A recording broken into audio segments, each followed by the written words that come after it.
సిద్ధం సభలకు సంబంధించి బోటకపు మాటలు అబద్ధ ప్రచారాలు తప్ప మరేమి చేయట్లేదని కూడా ఒక ఆరోపణ చేశారు.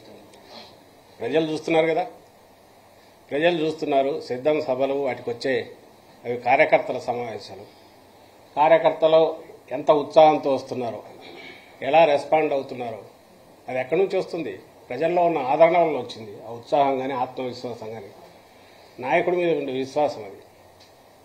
అలాగే అక్కడికి వచ్చి ఆయన మాట్లాడిన మాటల్లో నిన్న జగన్మోహన్ రెడ్డి గారు నిన్న కానీ అంతకుముందు 2 సభల్లో కానీ లేదా అంతకుముందు ఎక్కడ మాట్లాడినా ఒక్క మాట అయినా పరుషంగా, రాజకీయంగా ఎన్నైనా అనొచ్చు కానీ పరుషంగా వ్యక్తిగతంగా దూషించే మాటలు ఒకటన్నా అన్నాడు చంద్రబాబు కానీ ఆయన కొడుకును కానీ. అలాగే ఆయన మాట్లాడిన మాటల్లో ఏదైనా తాను చేసిన పనుల గురించి, అలాగే ప్రజలకు అప్పీలు, నెక్స్ట్ వీటి కంటిన్యూషన్ ఇంపార్టెన్స్. ఓ రాజకీయ పార్టీ నాయకుడు ఏమేమి చెప్పాలనో అంతకు మించి లేదా తక్కువ ఒక్కటైనా మాట ఉందా?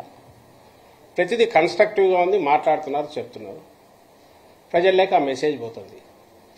ఇందులో అబద్ధపు ఇవి ఉంటే ఆ అబద్ధం ఇదేదో చెప్పాలి.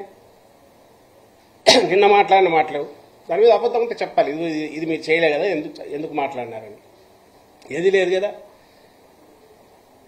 1,40,00,000 కుటుంబాలకు, 1,40,00,000 కుటుంబాలకు రెగ్యులర్గా అందుతున్న బెనిఫిట్స్ కానీ, అలాగే 2,55,000 కోట్లు ఏవైతే డీబీటీ ద్వారా పోయింది కానీ ఇందులో అవాస్తవం ఏముంది?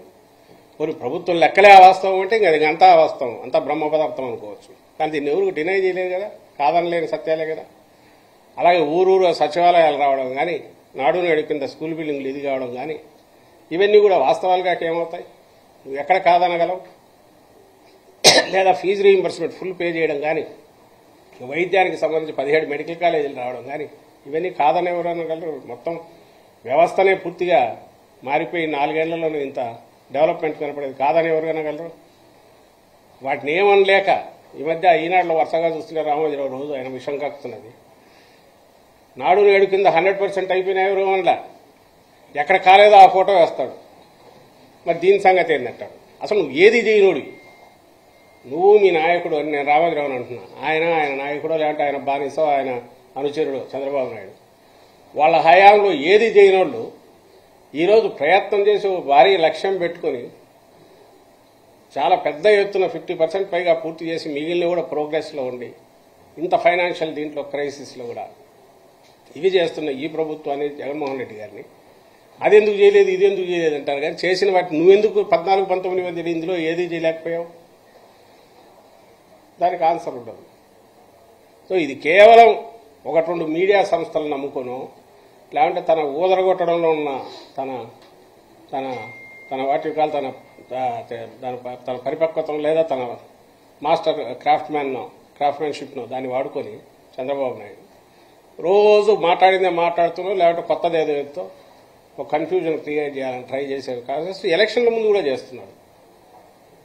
దానివల్ల ఉపయోగం ఉండదు, ఎందుకంటే కళ్ళ ముందు కనపడుతున్నాయి రిజల్ట్స్. ప్రజలు వాటిని ఎంజాయ్ చేస్తున్నారు. రాష్ట్రంలో 87% మంది ప్రజలు ఖచ్చితంగా డైరెక్ట్గా బెనిఫిట్ పొందారు.